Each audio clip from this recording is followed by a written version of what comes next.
नमस्कार दोस्तों, साहित्यिक कहानियों के इस चैनल कहानियां जिंदगी की पर मैं शैली सुना रही हूँ सुश्री उषा प्रेमवदा जी द्वारा रचित कहानी आधा शहर। आगे बढ़ने से पहले हमेशा की तरह आप सबसे अनुरोध है कि अगर चैनल पर पहली बार आए हो या अब तक ना किया हो तो चैनल को सब्सक्राइब करना बिल्कुल ना भूलें। आइए सुनते हैं।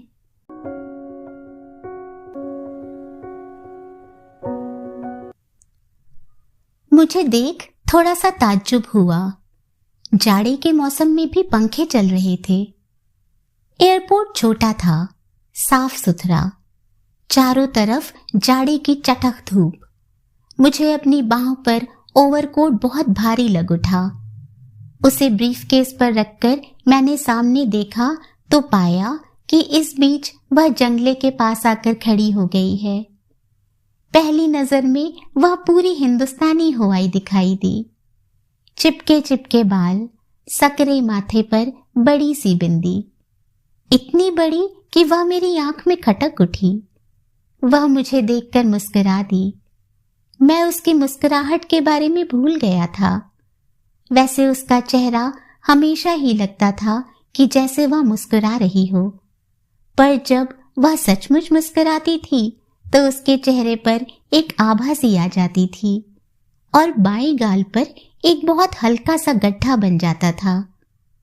अब सामान के जहाज से उतरने और आने तक के इन मिनटों में मुझे अपने ऊपर हैरानी होने लगी है कि इला पंडित के गाल का वह हल्का सा गड्ढा मेरी याद में कैसे टका रह गया। यही नहीं, उसे देखते ही कितनी छोटी बड़ी बातों का रेला मन में आ गया। हमने औपचारिक बातें की। पोर्टर ने मेरा सूटकेस उठाया और इला के इशारे पर टैक्सी में रख दिया। हम कहाँ जा रहे हैं? मैंने पूछा। तुम देखोगे?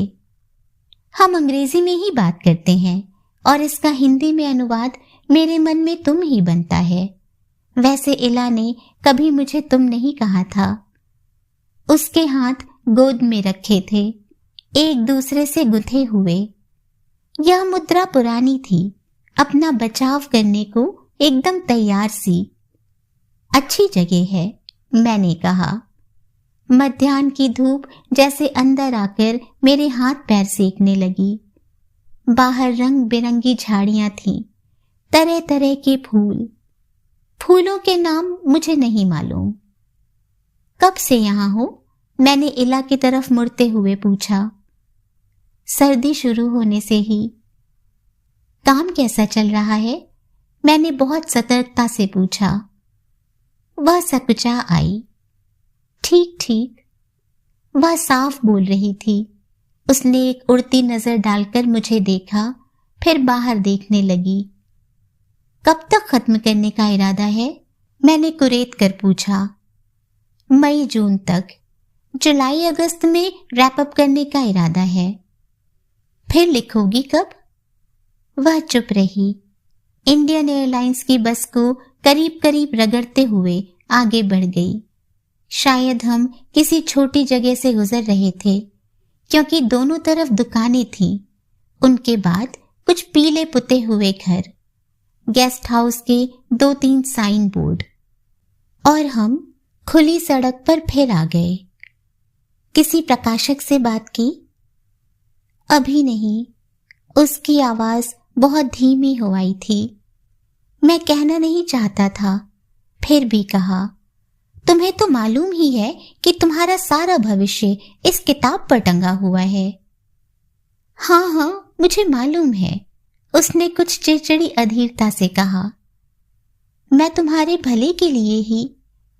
इला ने हाथ बढ़ाकर मेरी मर्दानी हथेली को हल्के से छुआ और कहा, तुमसे विनती करती हूं, प्लीज अभी वह सब नहीं, इस समय नहीं। टैक्सी जब होटल के पोर्च में रुकी तब तक हम चुप रहे। इला ने पर्स से चाबी निकाली और सामने खड़े लड़के को पकड़ा दी। साहब का सामान कमरे में रख दो। फिर मुझसे पूछा, कुछ हाथ मुंह धोगे कि सीधे कॉफी पीने चले? तुम यहीं ठहरी हो? मैंने पूछा। इस डीलक्स होटल में? शायद या बिना पूछे मेरी आवाज में आ गया था। हाँ, और तुम भी, उसने कहा मेरे अतिथि की तरह। मगर इला विला कुछ नहीं, उसने कहा। ऐसा लगा कि जैसे वेटर उसे पहचानते हैं। हमें तुरंत अच्छी सी मेज मिल गई। गर्मा गर्म कॉफी हमारे सामने आ गई। सामने स्विमिंग पूल था, उसके आगे दुर्ग की मोटी दीवारें और उनको हल्के हल्के सहलाता हुआ अरब सागर। धूप की चमक पानी पर अब भी इतनी तेज थी कि आंख नहीं ठहर रही थी। पर इला एकदम चुप हो आई और टकटकी लगाकर कहीं दूर क्षितिज को ताकने लगी। मैंने सिगरेट सुलगाई और पूछा, तुम कब बात करना चाहोगी? उसने मुझे देखा। पूछो, मगर एक शर्त पर, कि तुम बात करने के बाद तुरंत बंबई नहीं लौट जाओगे, कुछ दिन रुकोगे। कुछ दिन? मेरे पास इतना समय ही कहाँ है। कलकत्ता, मद्रास, वोल्टेयर, नेपाल सभी जगह जाना है। मालूम है श्रीउद्दीन साहब, मुझे विश्वविद्यालय ने काम से भेजा है, या मजे के लिए ट्रिप नहीं है। मुझे मालूम है, मगर क्षण को बर्बाद करने की तुम्हारी क्षमता मुझे हर बार चकित करती है। कम से कम यह धूप, यह आसमान, यह समुद्र गंध की साफ हवा, इस पर तो एक पल ठहरो। उसने लंबी सांस ली। पूछो, क्या पूछना है? मैंने अपना ब्रीफ केस खोला।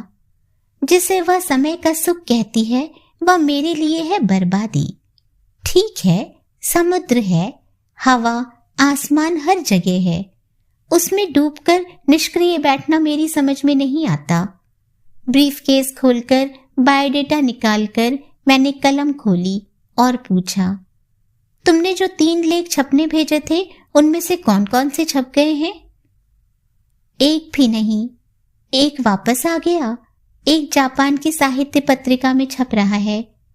एक प्रकाशक ने अभी जवाब भी नहीं दिया। उसके लापरवाह से जवाब से सचमुच मुझे दुख हुआ है। कैसी है यह लड़की? क्या इसे अपनी जिम्मेदारी का कोई एहसास नहीं?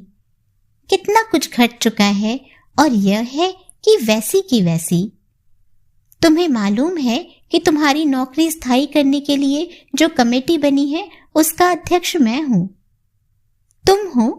उसने सीधे मेरी ओर देखा, फिर पूछा, और कौन कौन है?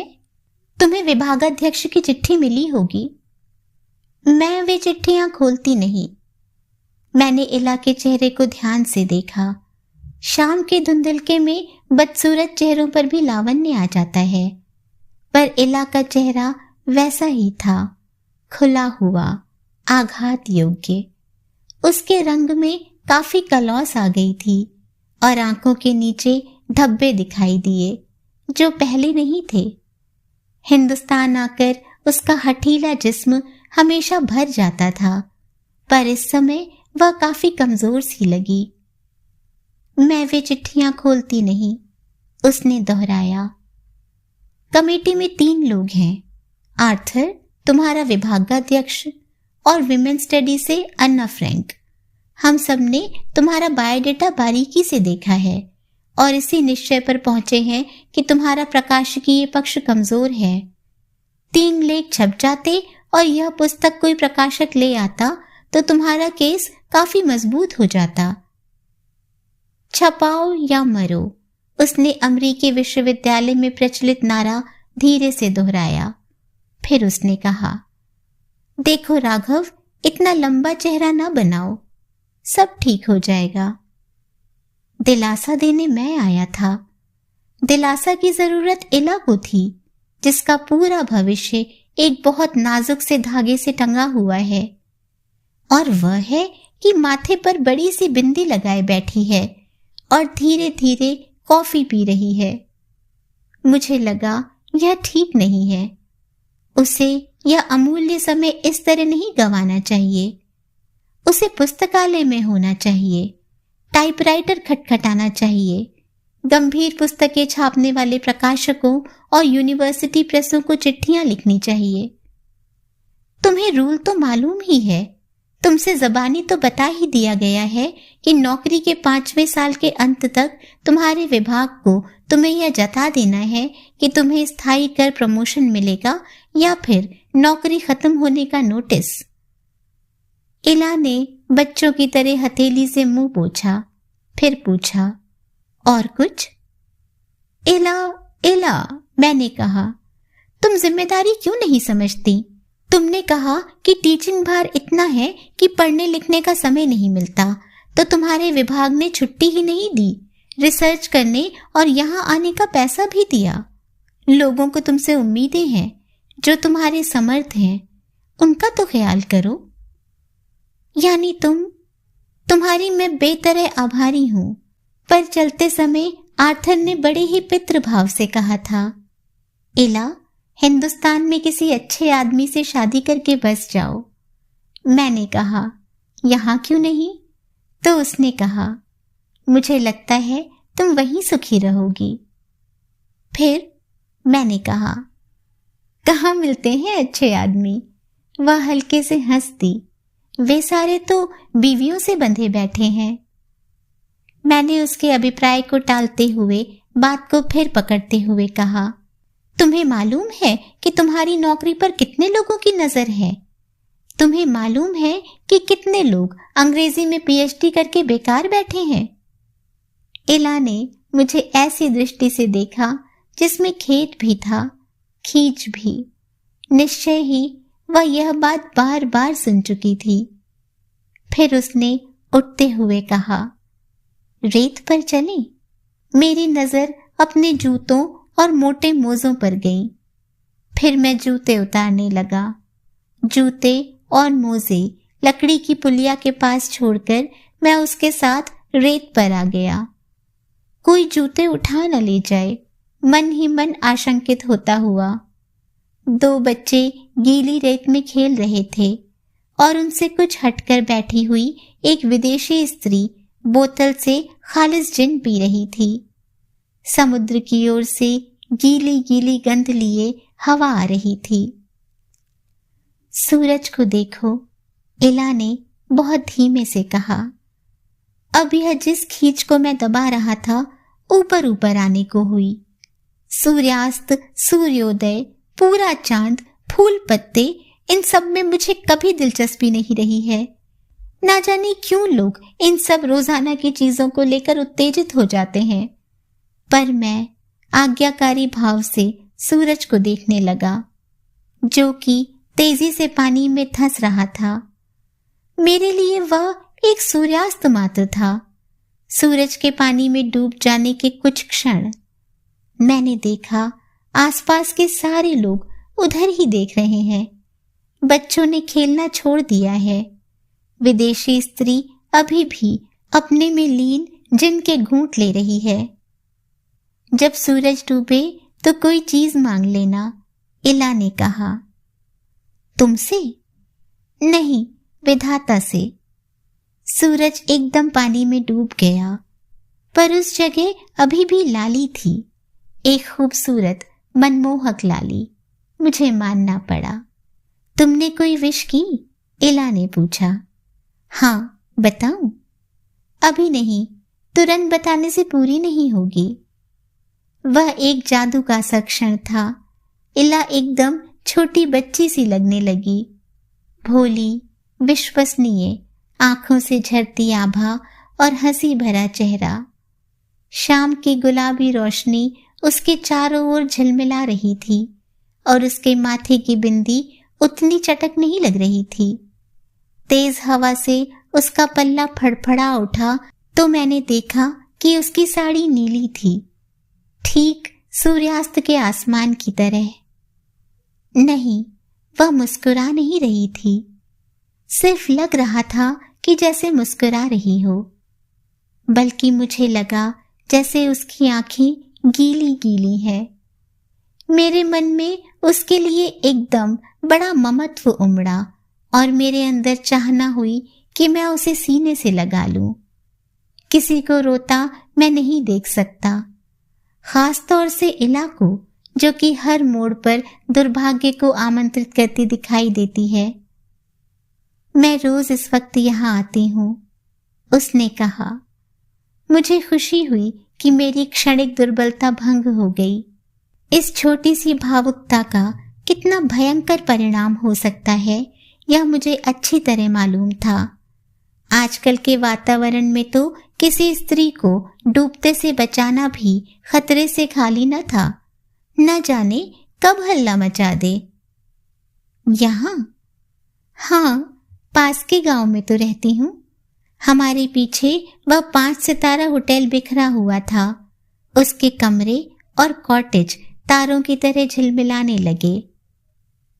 मैं कहीं न कहीं जरूर जाती हूँ सूर्यास्त देखने। गोवा में तो समुद्र तटों की कमी नहीं। आओ वहां मोड़ तक चलें। हम मोड़ तक गए, एकदम चुपचाप। क्या वह भी वही सोच रही होगी जो कि मैं? 3 दिन बाद प्रशांत महासागर की लहरों ने अभय का शव लाकर किनारे रेत पर पटक दिया था। सुबह तक उसका चेहरा चील कौवे नोचकर खा गए थे। इला ने मुझे ही फोन किया था। मैं ही पहुंचा था। दाह संस्कार का प्रबंध किया था। हवाई जहाज पर सीट बुक कराई थी। पास से पैसा देकर उसे विदा किया। वह हाथ में अभय की अस्थियां लेकर जहाज पर सवार हुई थी। जाने से पहले वह फूट फूट कर चीख चीख कर रोई। मुझसे लिपट कर मैंने उसके बाल थपथपाए, अंजू संजू के पिता वाली मुद्रा में।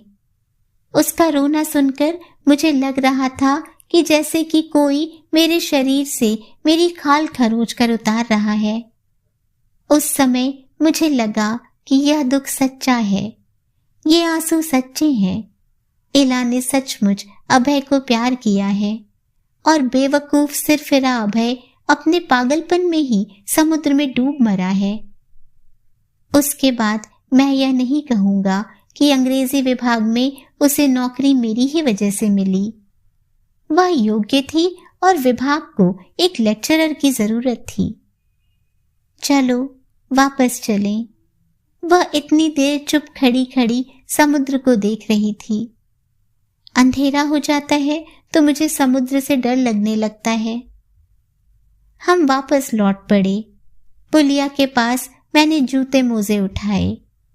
इला जैसे कहीं दूर चली गई थी। क्या वह अब भी अभय से जुड़ी है? क्या उसमें कुछ संस्कार बचे हैं हिंदुस्तानी औरत के? लीक पकड़कर तो वह कभी नहीं चली। स्विमिंग पूल के पास बिजली की मशालें जलने लगी थीं और लंबे चौड़े डिनर के लिए बर्तन डोंगों का आयोजन दिख रहा था। शायद नृत्य का भी प्रबंध होगा, क्योंकि बाजे वाले अपना सामान निकाल रहे थे। उनके पीछे 4-5 दिन पहले नए साल के आयोजन में लगाई आदमकद नकली मोमबत्तियां, जो अभी हटाई नहीं गई थीं, जल चुकी थीं। शुभा को यह सब अच्छा लगेगा। मुझे अनायास ही बीवी की याद आ गई। शुभा को नई जगहें, नए नए होटल, नए रेस्टोरेंट में खाना खाना बहुत अच्छा लगता है। अगली बार उसे भी लाऊंगा। वैसे तो वह हर साल आती थी, पर इस बार संजना को उसकी जरूरत थी। अगर अस्पताल जाना पड़ गया तो संभालने को कोई तो चाहिए। कमरा किधर है? मैंने पूछा। कमरे तो सभी खचाखच बुक है। एक कॉटेज ली है, इला ने हिंदी में कहा। आपको अच्छी लगेगी। थोड़ी ऊंचाई पर है और वहां से दृश्य बहुत अच्छा दिखता है। यह सब करने की क्या जरूरत थी? मैंने शिष्टाचारवश कहा। एयरपोर्ट के पास ही मीटिंग कर लेते और कल सुबह की उड़ान से मैं वापस चला जाता। आपको जनवरी में गोवा की भीड़ के बारे में नहीं मालूम। यहां से निकलना इतना आसान नहीं। इला ने दरवाजा खोला। सुंदर कॉटेज की बैठक, छोटी सी रसोई, 2 कमरे। तुम कहाँ ठहरी हो? मैंने पूछा। यहीं उस छोटे कमरे में। वह सहज थी। क्यों, तुम मुझसे डर रहे हो? वह बीचों बीच खड़ी रह गई। मेरे मन में बहुत सी बातें एक साथ उठी। उससे क्या कहूं, क्या नहीं, सोचता हुआ मैं एक कुर्सी पर बैठ गया। मैं सच कहती हूं कि मुझे मालूम नहीं था कि तुम मेरी कमेटी के अध्यक्ष हो।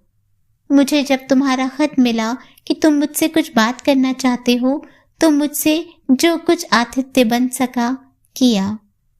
तुम बरसों से एहसान करते आ रहे हो, मैं तो बदले में कुछ नहीं दे सकी। सोचा कि तुम उस ठंडी बर्फ भीड़ दूषित वायु से आ रहे हो, गोवा में कुछ समय अच्छा लगेगा। तुम्हारी शाही स्टाइल से परिचित हूं, इसीलिए यहां प्रबंध किया। इसे रिश्वत के रूप में ना लो। सो नाइस ऑफ यू, मैंने कहा।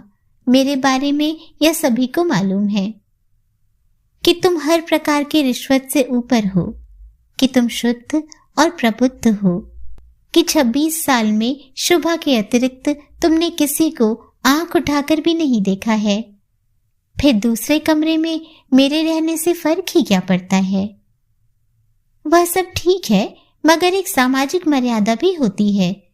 एक ही कॉटेज में साथ रहना ठीक नहीं होगा। तुम खाने के बाद गांव क्यों नहीं चली जाती? वह एकटक मुझे देखने लगी। ठीक है, उसने अचानक हिंदी में कहा। आप आराम कर लीजिए, मैं अपना दूसरा प्रबंध कर लूंगी। मैं खाना अगर बाहर न खाऊं तो तुम्हें आपत्ति होगी? मैं थका बहुत हूं, सिर्फ एक सैंडविच और सूप से काम चल जाएगा, उसने कहा। मगर आज बाहर बहुत अच्छा बुफे है, गोनीज खाना, असली। भूख नहीं है। अच्छा, कहकर वह दूसरे कमरे में चली गई और उधर से बहुत देर तक कोई आवाज नहीं आई। मैंने जब इला को पत्र भेजा था तो दूसरे ही सिनेरियो की कल्पना की थी। चाय कॉफी के बाद ब्रीफकेस खोलूंगा और बायोडेटा को गहराई से जांचूंगा, उसकी बात सुनूंगा। आखिरकार आर्थर और फ्रैंक ने सारी जिम्मेदारी मुझ पर छोड़ दी है। दोनों घुटे हुए और घाघ हैं। उस कमेटी में मुझे रखा ही इसलिए गया है कि मैं दक्षिण एशियाई हूं। हम सभी इला के साथ पूरा न्याय करना चाहते हैं।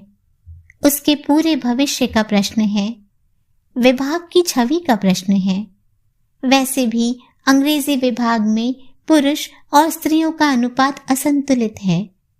सरकार की ओर से कई अध्यादेश आ चुके हैं कि स्त्रियों और अल्पसंख्यकों को बढ़ावा दिया जाए। इला के स्थायी हो जाने में सभी का भला है, स्त्री भी और एशियाई अल्पसंख्यक भी। अगर जरा भी गड़बड़ हो गई तो विश्वविद्यालय का फेमिनिस्ट ग्रुप अन्याय अन्याय चिल्लाता हुआ मुकदमा ठोक देगा। और इला है कि अपने उसी गैर जिम्मेदाराना तौर तरीके से, उसी अल्हड़पने से अपना दायित्व नकार रही है। अभी मुझे हैदराबाद जाकर कादम्बरी का भी इंटरव्यू करना है। कादम्बरी अपनी पीएचडी थीसिस खत्म कर चुकी है और पति पत्नी दोनों ही पश्चिम वापस लौटने को अधीर हैं।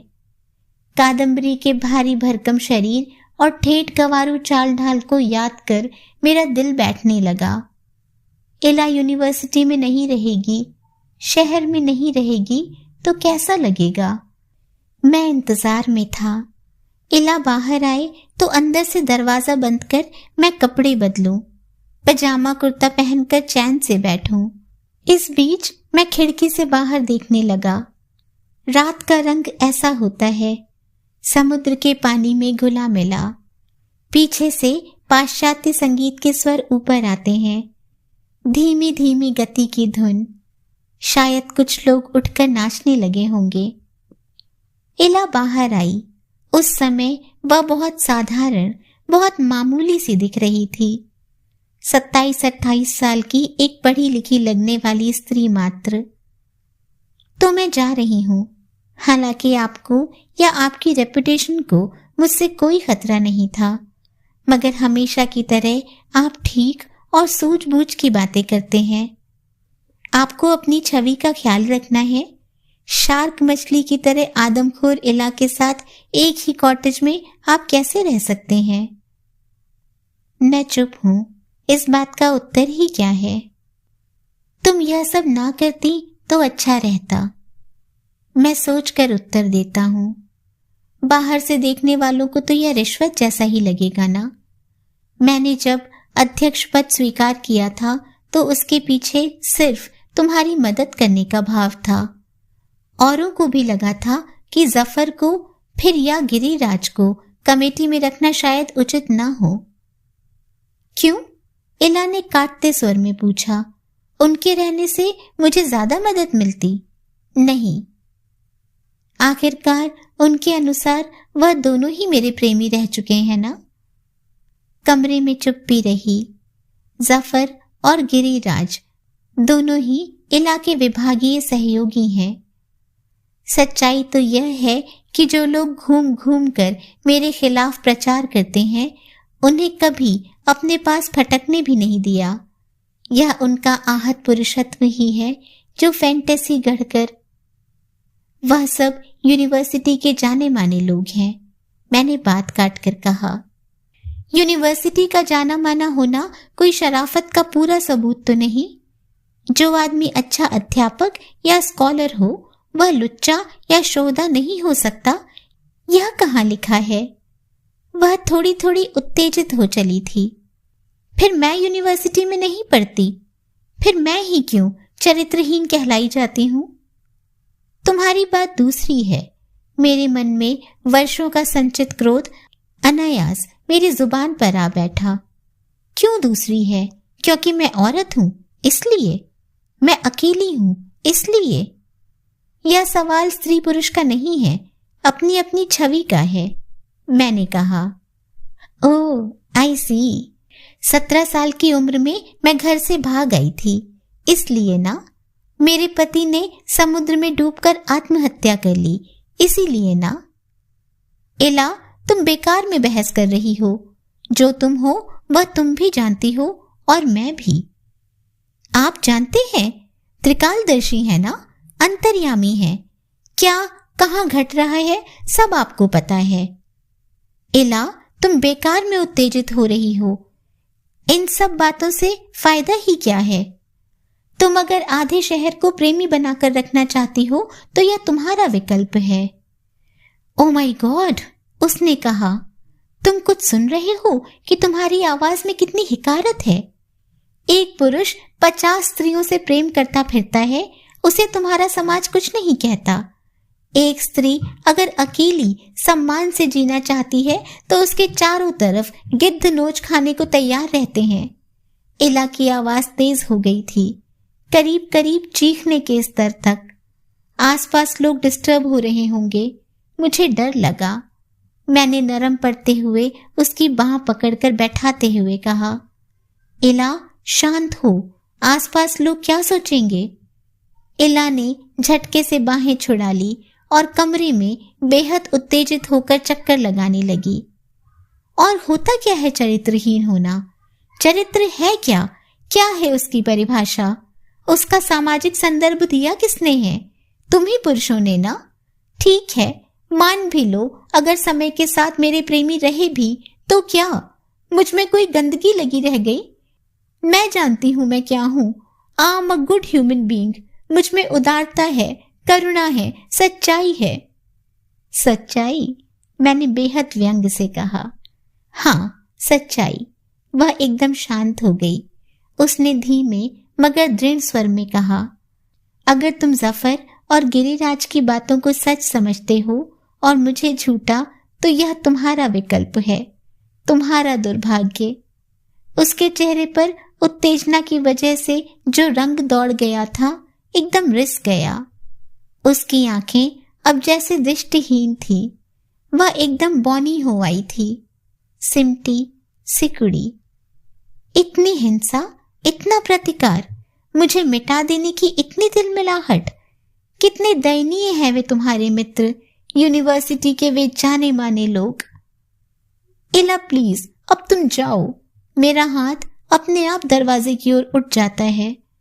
मैं बेतरह थक रहा हूं, आराम करना चाहता हूं। इला आंधी की तरह बाहर निकल गई। उसके पीछे दरवाजा फड़ से बंद होता है। नाटक, घोर नाटक। नहाते और कपड़े बदलकर अपने सूप और सैंडविच का इंतजार करते हुए मुझे बराबर लगता रहता है कि मैं सचमुच भोला और बेवकूफ हूं।